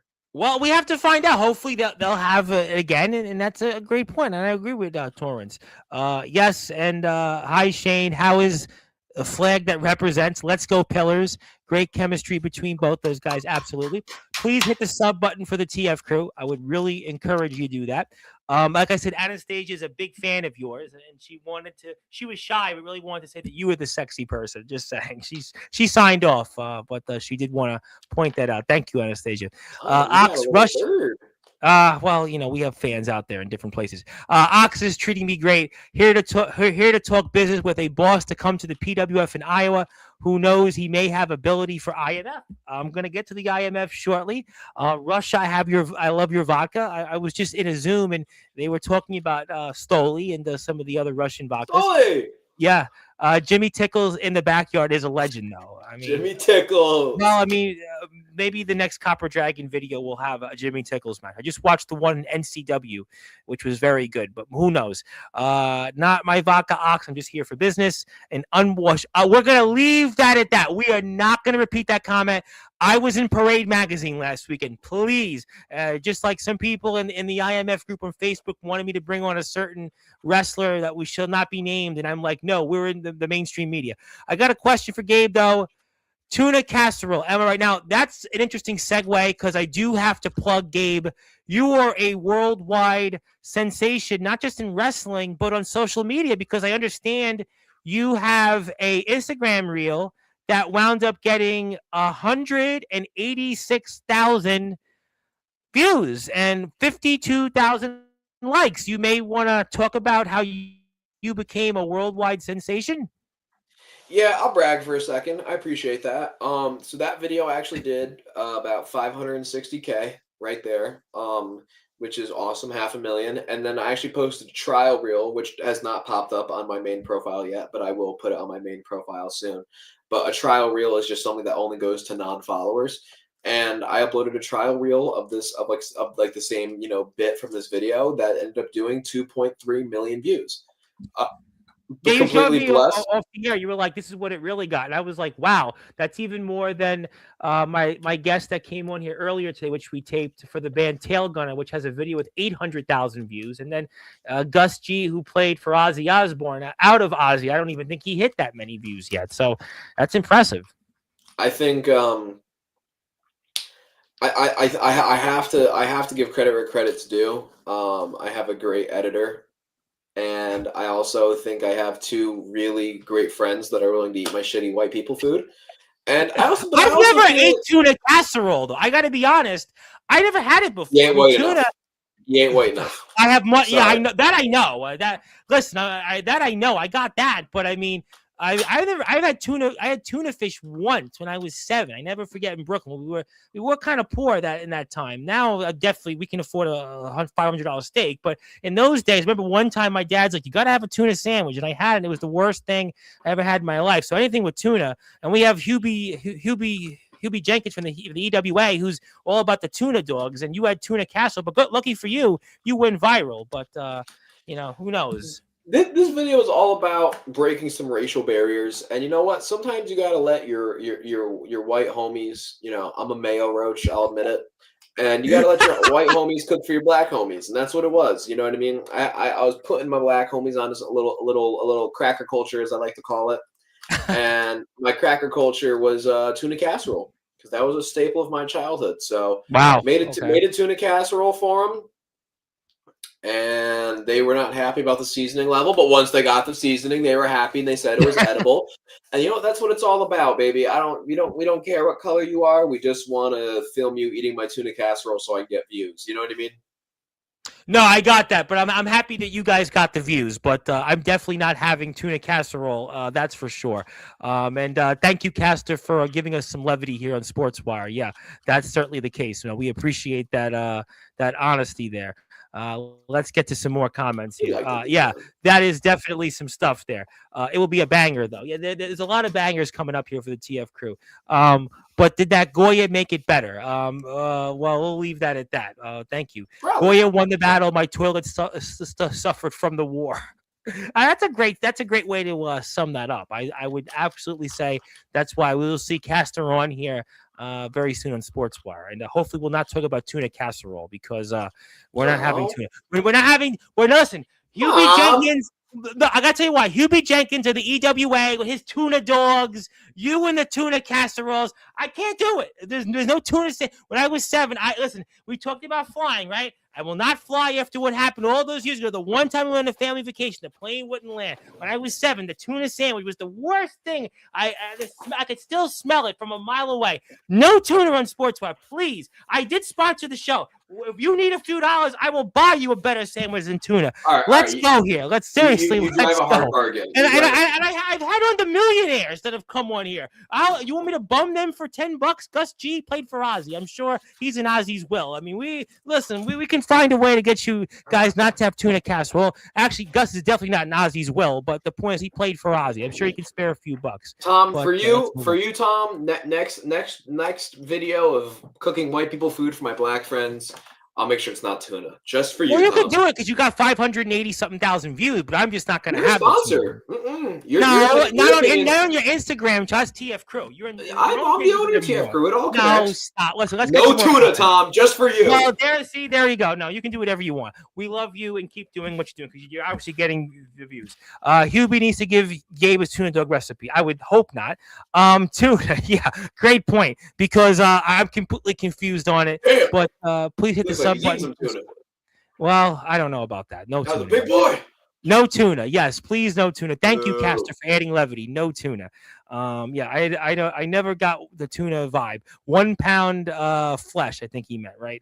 Love to see fish, but yeah, it's just spelled wrong.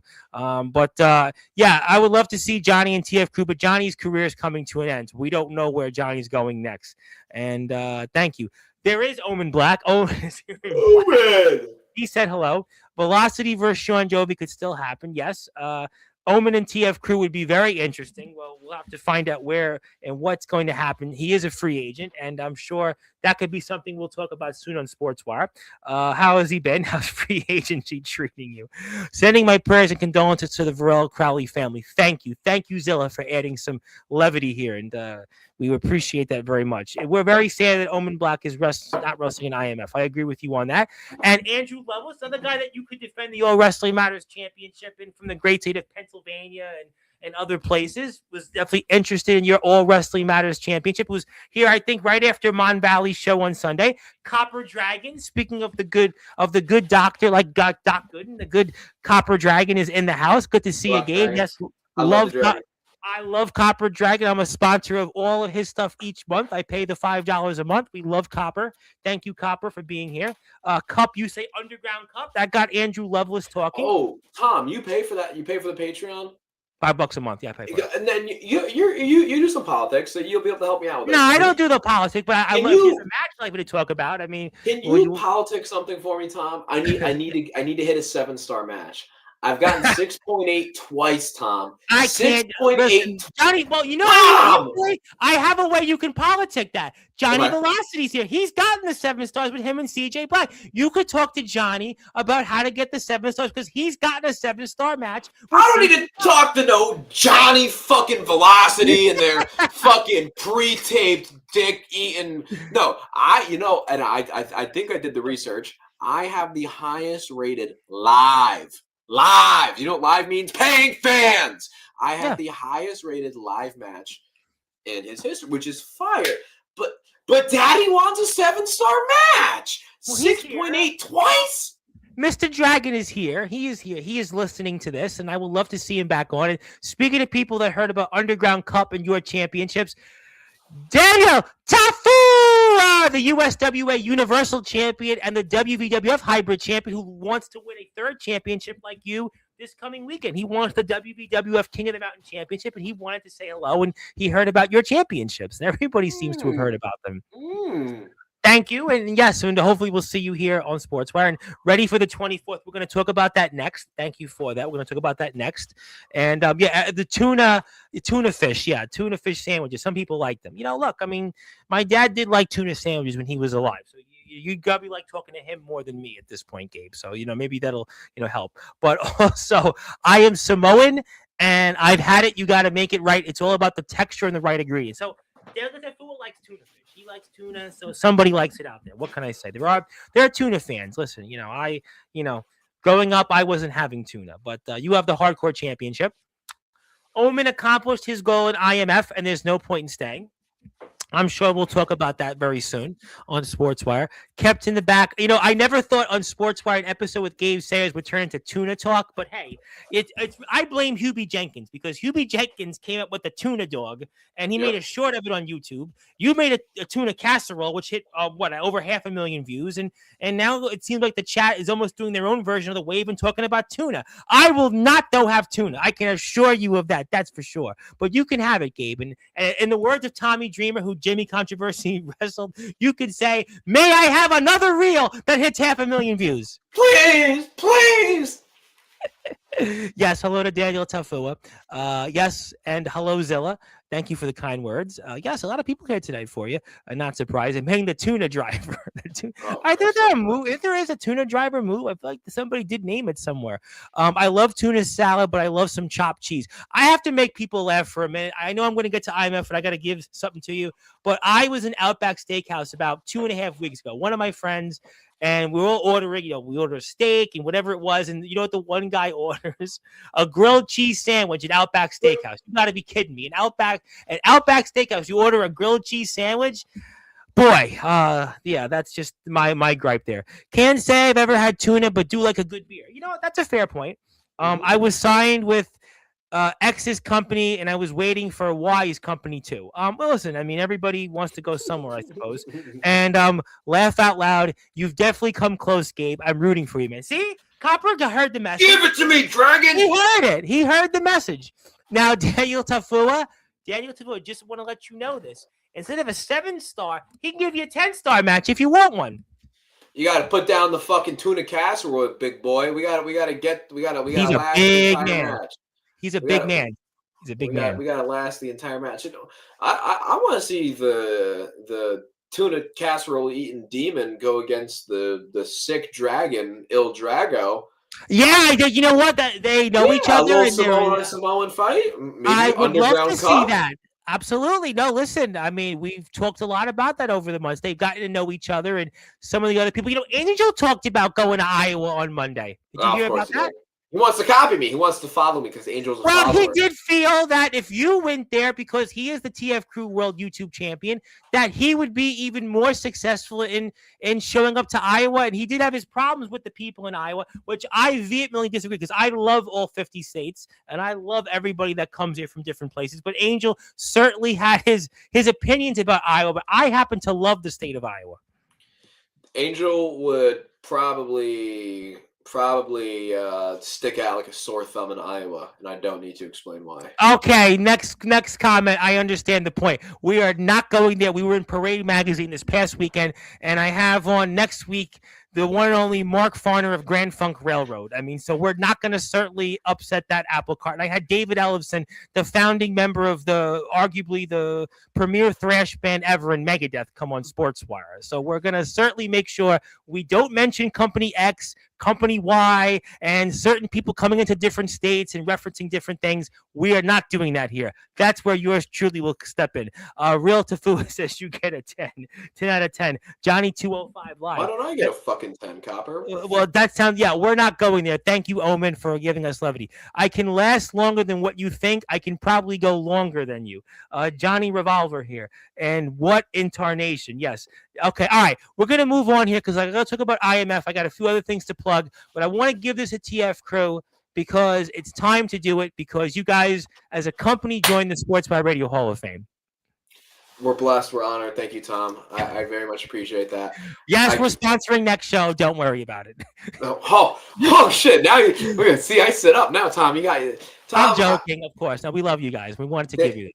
Thank you so much, Tom. No. It is an honor for everybody in the TF Crew. We love being a part of Sportswire. Yeah. And we are obviously blessed for the opportunity to come on here and flap our gums and bullshit with you. And you know, it is certainly an honor, and I can't wait for you to get more and more TF Crew people on the show. Yes, very excited about that. We had a great conversation about that off the air, and I definitely think there are some TF Crew talents that we haven't got a chance to come on here, and I'm really excited to get a chance to meet them and talk with them, because you have some, tremendous talents. Obviously, a lot of the NEW crew have been on here. Castor's been here, Angel's been here, and Jimmy's been here, Rad. But I think there's some other talents that would really have an interesting story to tell, and we really thank you guys as well for all the great work in the community. It was great hearing from Rick, somebody that's a little bit independent from the usuals that come on here in Sportswire, and had a lot of great things to say about what you guys are doing. And I think that always, to me, is important. And I appreciate companies like TF Crew and certainly a lot of the IMF people that are here, and the EWA and the WVWF and the USWA and, ROBW to help us get the amount of subscribers to get, these names like David Ellefson and Gus G and Mark Farner and Lorraine Lewis, people I want to look at. But I mean, no, we really appreciate it. If it weren't for the wrestlers and the wrestling companies, we wouldn't be here. But all right, we've done that. My name is the Reverend Tom Bryce, your voice, figuratively and literally. We're all music, all sports, and wrestling matters here. And I have to ask you now, you have that IMF Hardcore Championship. You were returning to Cedar Rapids here, coming up 2 weeks from this weekend. You have a big test. You were last out there against Rory Fox. Obviously, different scenario, different circumstance, but Ox is finally ready to be out there, and he will go through literally everything to see you in that ring and take that championship that he has long coveted back. And I have to now talk about it and your thoughts on what's ahead here 2 weekends from now when you return to Cedar Rapids and put up that IMF Hardcore Championship. I think number one, Tom, I'm excited. I'm really, really excited, Tom, to face someone who is an absolute pillar of this underground scene in Ox McCoy is not only a privilege, but it is an honor. And to do it with the stakes of the IMF Hardcore Championship is honestly amazing. I'm blessed. I'm honored. I'm excited. I'm going to learn a lot. I'm going to beat him up. He's going to beat me up. It's going to be a great time. But frankly, I think the most important part about that, Tom, is what else could really solidify my IMF Hardcore title reign like beating the greatest IMF Hardcore champion of all time? How else do I solidify my legacy with this belt than by beating the best hardcore champion ever? I think that's pretty understandable. And I think that Ox McCoy is no stepping stool. He's no hurdle. But Ox McCoy is someone that will forever be at the top of my list on my resume of people I've defeated for the IMF Hardcore Championship. And I think that's Sure. beautiful, Tom. Well, there's no question that you had quite a match with Rory Fox. Obviously, Rory Fox is a tremendous competitor, and he's a guy that fits in with the likes of a Cheeseburger and a Wrecking Ball Legursky and others that you've been in a ring with in other places. So I ask you, from the experience that you had, even though it was a completely different match with the Rory Fox, what do you take away from that experience to prepare for what's ahead here 2 weekends from now? Rory Fox obviously doesn't play by the rules. A little bit of a cheater, very greasy, lack of hair, mole rat of a human. But Rory Fox is a fantastic wrestler, and I learned a lot. Yeah. And I also was able to really sharpen my skills technically in the ring and fundamentally in the ring, facing someone like Rory Fox. And that was a really cool honor.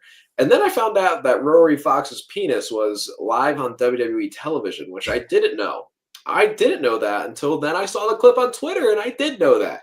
That's awesome. That's really cool. The fact that IMF gave me that opportunity to do that, that is really awesome, and that was really, really cool and fun to do.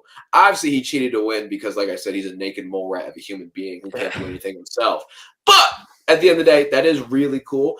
And prepare me for Ox. Something tells me that me and Ox aren't going to be chain wrestling out there. I mean, no, absolutely not. I could try. Something tells me it's not going to go my way. But I think Rory Fox sharpened. Wrestling is like having a shed full of tools. Rory Fox definitely sharpened some of my tools, but now it's time to break out some of the tools that the likes of Mikey Anarchy have helped me sharpen, and go show Ox what East Coast deathmatch is really like.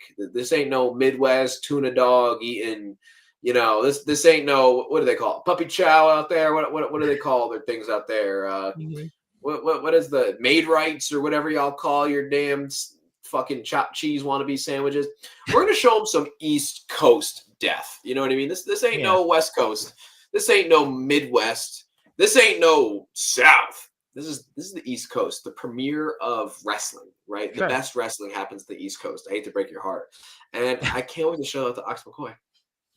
What has your experience like been wrestling in the IMF? Wrestling in the IMF has been so cool. It's been such a blessing. I've been able to teach. I've been able to wrestle. I've been able to have fun, go out with them. It's been honestly a total blast. I've made some real brothers over there in Iowa, and I've made some real great connections with the fans as well, which is really awesome. That's really what it's all about. I think being able to go over there and help train people like a Varel Crowley when they're not trying to cast a spell on me, and being able to help try to train up and improve someone like a Felix Jones, who, listen, Felix Jones is misguided, and he's like I was a misbehaving kid at his age, right? He's like fucking 18. He's a kid, you know what I mean? He doesn't know a wrist lock from a wristwatch from a hand job, right? The kid's fresh out the womb out there, and I get it. I was a defiant little snot-nosed rat at that age too, so I get it. I don't hold that against him. I think he was able to learn a lot of great things from our match, and I think he's been able to impress and really improve a lot as a competitor from stuff like that, and getting to work like that, getting to work with Jordan Nuts. I meant Nets. Jordan Nuts. Close enough. And getting to work with a Jordan Nuts, who is someone who I think really needed a big match for his resume and needed a little bit of a confidence boost. And even though he didn't come out with the win, I thought he had a really impressive showing, and I thought he's definitely showing some improvement. And being able to help improve these guys and season up these guys. And listen, I may be the curator of white people food, but I like to season my friends. I like to season these people. To be able to get up there and season them and make them a little bit better, it's been such a blast. To be able to go out with them after shows, drink at the Iowa bar. Man, you know what? Iowa needs, Cedar Rapids needs a place to dance. You'd be surprised, man. There is nowhere to fucking dance out there. But, I won't hold that against Iowa because the food's pretty good. Going out there and being able to create these relationships. If I get Slipknot on Sportswire, since they're from Iowa, I know some people have asked me, I get now all these names that get thrown out there. And if I get Slipknot on Sportswire, I'll have to ask Corey Taylor about this. Maybe Corey will know about this more so than what others out there that haven't. But in terms of just your own experiences, obviously being a part of GTS, one of the biggest companies around all of wrestling, your experiences in places like Pure Vanguard Wrestling, certainly TF Crew and other places, the PAPW arena, learning there from, Mario Mancini, Paul Roma. These are guys that have done a lot in our sport. With that experience that you've learned over these past few years in helping some of the younger talents in IMF. What have you done from your own experiences, maybe to try to help those guys go up the ladder in their own rights? I think it all starts fundamentally. I think a lot of these guys are uberly talented, have characters that they should be showing more of, and need to put themselves out there more. And I think that's all stuff that comes with time that they're working on. But man, fundamentally, I think fundamentally it's been definitely trying to get out there and the small things, whip reversals, man, proper chain, up and overs, all these different things that to me, as somebody who's been doing this for a good couple years, is just like second nature to me. Some of them have never done before. So getting out there, teaching those fundamental skills and boosting their fundamentals is making them more of a complete product. And that's my job. You can't be good at just the flippy dippy. You can't just be good at pissing people off, right? You need to be a complete product as a professional wrestler. To go out there and help them work on character, go out there and help them work on that technical ability and those fundamentals, is I'm helping make them complete products, and I'm helping create and make better wrestlers every time I go out there, which is it's best. What is your experience like wrestling now in Cedar Rapids versus some of the other places that you've wrestled in? Man, those fans are cool. I gotta say, man, maybe because there's nothing to do in Iowa besides have sex and eat maid rights, but the fans in Iowa are cool and they are into it and they are rabid. And I think being able to rile up some of those really cool IMF fans has been really, really cool. And it's different than a place like New Jersey where wrestling is so unbelievably oversaturated Yeah, that I know New Jersey. It's oh my every God, night. I got to do like I 100 know. front flips and damn near kill myself to get a My fucking friend reaction out there. is a pro wrestler, Chris Urban, and Mm. it's like it's this. You just know is like 79,000 wrestling companies in the state of New Jersey. It's just, it's crazy in that sense. That I totally get that. It's so oversaturated that I got to do backflips and massacre myself to get one grandma to halfway like me. And it's like, holy crap, I'm tired. And then IMF, I just go out there and I be me and I do my bullshit. I'm not exactly the most orthodox person and I don't do normal things. And they like it. That's cool. I don't got to massacre myself out there for the fans to appreciate what we do. And that's awesome. And listen, they might be a little bored out there in Iowa, but at the end of the day, they're very appreciating fans. And that's all I can ever ask for. Absolutely. And we'd like people to support the IMF by following them on a few places: Instagram, YouTube, Facebook. We're very excited about the show here coming up in 2 weekends from now. We'll definitely have a lot of coverage coming up, especially as we get closer to the 24th. We'll see, I'm sure, some of your talents that you've seen accustomed to on Sportswire be here on the 22nd and some others. So stay tuned for some announcements on that. And Gabe Sayers will be a part of that undoubtedly, as he'll be defending the IMF Hardcore Championship against one Ox McCoy, and also one kiss proportion of Ranch, and heard you'll kiss in Iowa too. You will certainly have that comment left to yourself. And I've also got a solid knuckle sandwich for you, Gabe. I did hear a lot about those as a kid growing up. Those definitely hurt. Rory Fox is a very, very cool guy. Also had a birthday a few weeks ago. And Yeah. Ox is very excited to test his stuff against you. And also, I'm excited about that. We're going to leave these comments at that. Thank you to Fua and Omen Black. We'll leave them at that. Also, we have on here, we do not dance in Iowa, we fight. That is a very valid point. I want to come back to a few final thoughts on IMF in a minute, but I got to work in Pure Vanguard Wrestling before we get to that and close the show. We talked a lot about that with Angel, and also you were in the ring with Wrecking Ball Legursky. And I would have to think coming up here, we have a big show on Valentine's Day, I know, for Pure Vanguard Wrestling. And will we expect to see you back there coming up? Yeah, absolutely. I think we're gonna be there on Valentine's Day. Everybody knows that the Heartstopper is 2x effective on Valentine's Day. It's just like in Iowa, I go out there and I just fucking slay it. I listen. I'm not allowed to swear in Pure Vanguard Wrestling, so I'm gonna watch my tongue here for this Vanguard section of our discussion. And you know what? The Heartstopper is 2 times effective on Valentine's Day. I am a loving machine.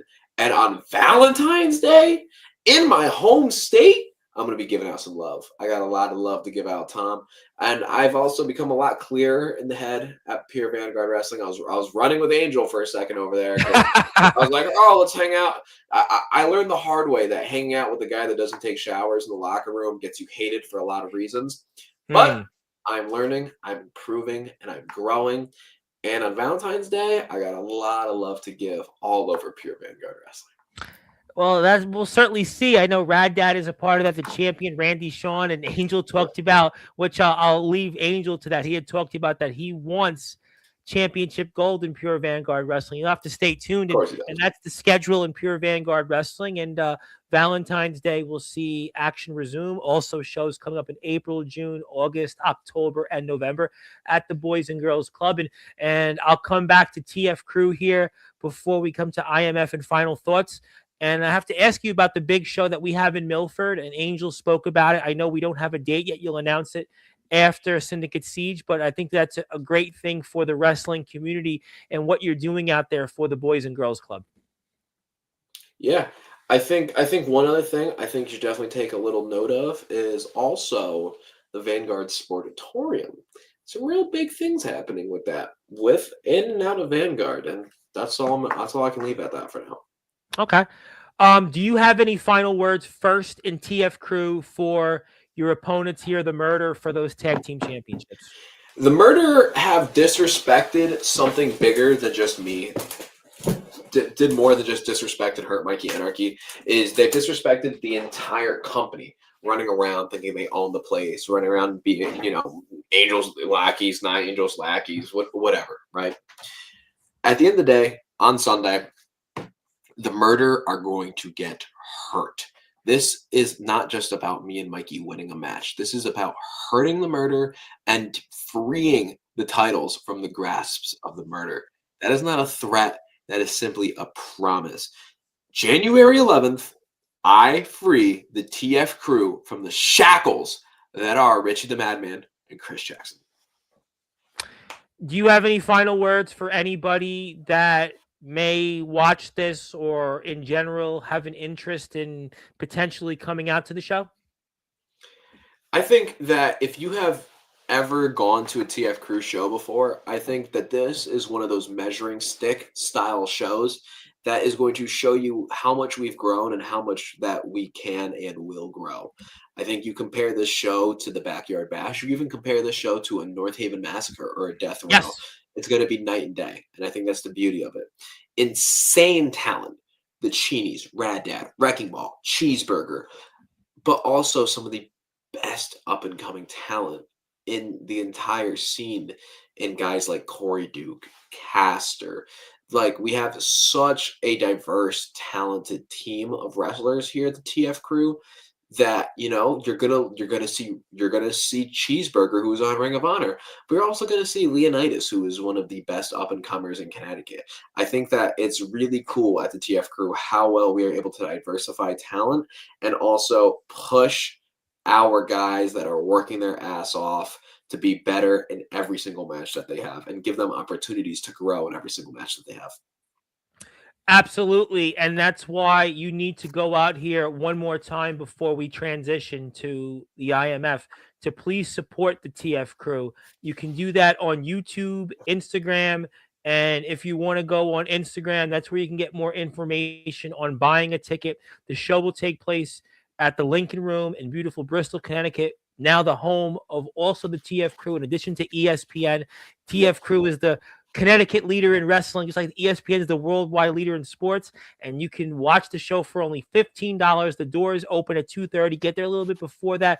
Bell time is for 3 o'clock. You'll see a slew of tremendous matches, including Angel Santiago and Cheeseburger for the TF Crew World YouTube Championship. The Tag Team Championships will be on the line with Mikey Anarchy and Gabe Sayers. The Underground Pillars taking on the Murder. You'll also see the Tomorrow's End Gauntlet, the #1 contendership match to decide who will challenge Doc Holliday, who will not be wrestling on the show. Angel announced that. Corey Duke and Wrecking Ball Legursky. What a small world wrestling is. I spoke about him 5 years ago. Here we are today.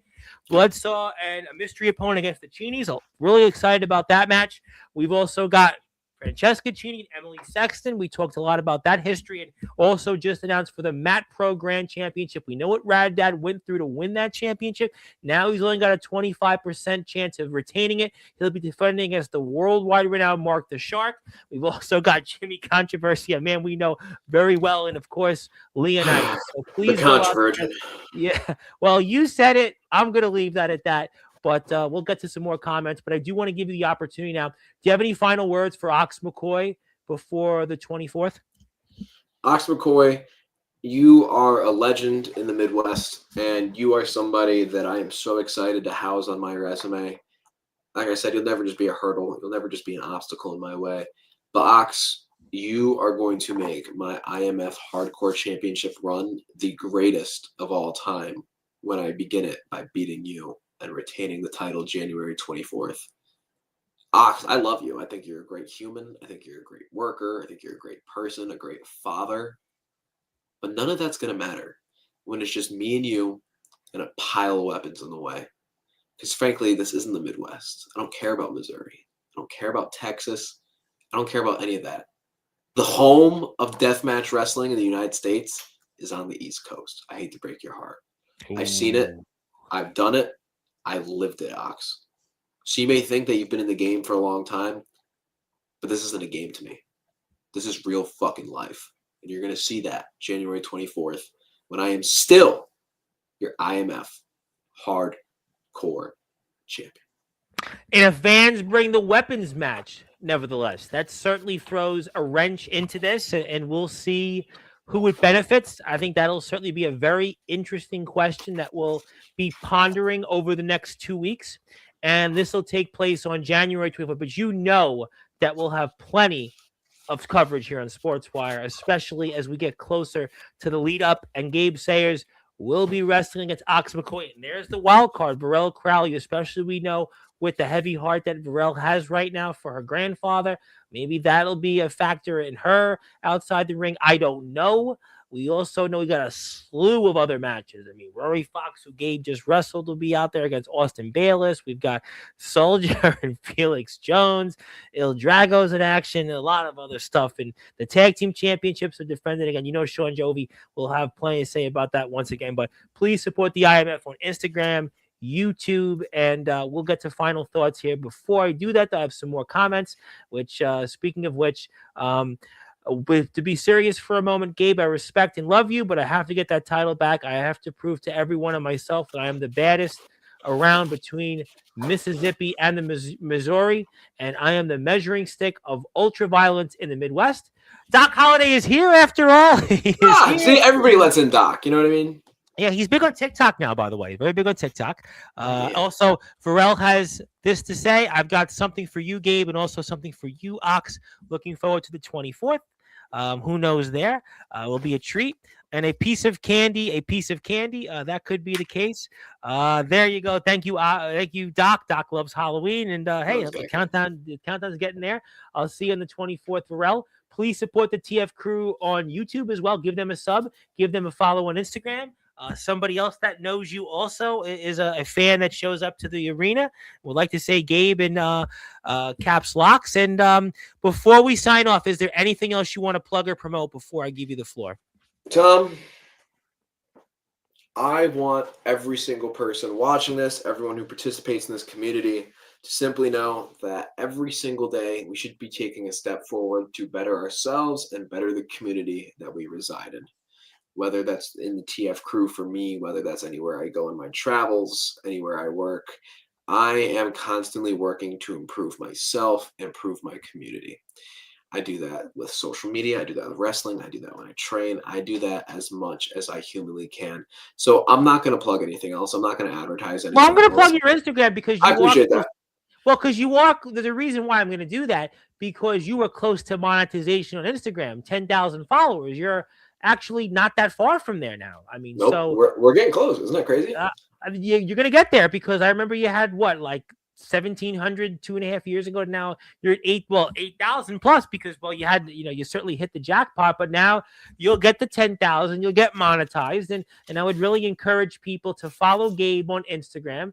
You already follow him on YouTube. You follow the TF crew. So please support Gabe and all the things that he's doing. And he's a big part of things like Pure Vanguard Wrestling, IMF, certainly TF crew, his own company, and his other works out there for his YouTube channel with his NFL stuff. We'll get to that at a different time, but we're really here to promote TF crew and IMF, which Gabe will be a big part. We've got a very, very busy next few weekends. So please support him, and TF crew goes into the Sportswire Radio Hall of Fame. Also, we have here, Dom says hi to Gabe. Obviously, we know your relationship with Dom, and I know you were definitely upset about what Felix did to Dom, and we know about that, and Soldier did get a little bit of revenge, and Soldier did throw out Felix in that little promo for the announcement of the match at New Year's Vengeance. So there'll definitely be a lot there to talk about, and that was one family feud I'm not getting involved in at this point. We want to keep the gravy train growing and growing and growing and going. So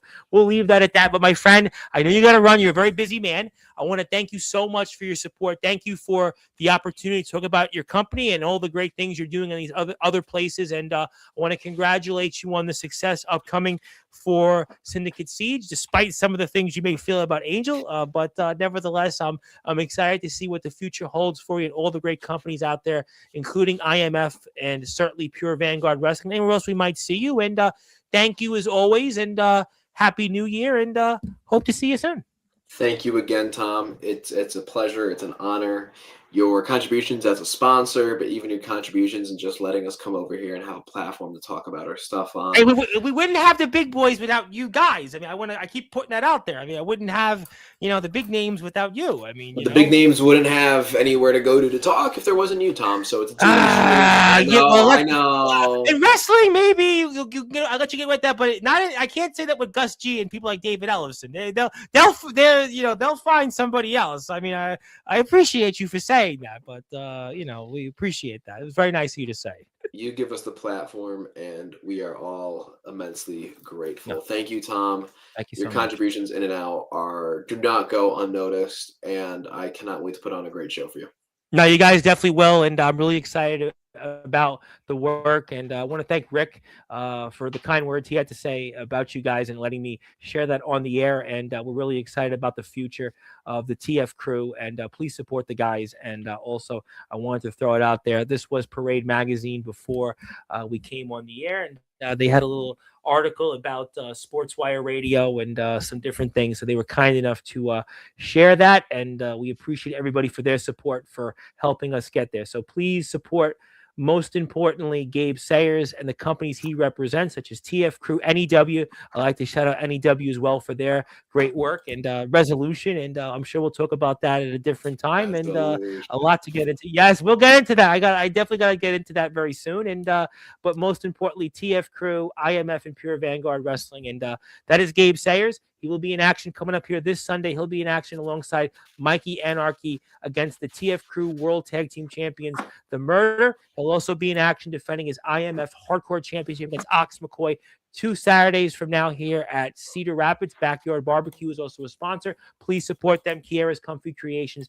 Please support that. Also, he's the All Wrestling Matters champion. Stay tuned for more on that. My name is the Reverend Tom Bryce, your voice figuratively and literally all music, all sports, all wrestling matters. I'll be here 3 times tomorrow. I'll be here starting at 7:30 p.m. Eastern Time with the basis of the band Tail Gunner, Bones. I'll be here right after that, 8 o'clock, with the front man of the thrash metal band Aftermath. And then I'll be here at 9 o'clock with Maverick of the WVWF competing for the King of the Mountain Championship. But don't worry, 7:30 and 8 o'clock are not live, because then my voice would really blow out. And then maybe Gabe will take over Sportswire. But we'll see about that. But somebody wants to finally. But until then, hit the sub button for us. Hit the sub button for Gabe and all the companies he represents. And good morning, good afternoon, good evening, wherever you are. On the number one global radio station, that is Sportswire Radio, with all music, all sports, and all wrestling. Thank you so much, everybody. God bless, and we'll see you tomorrow.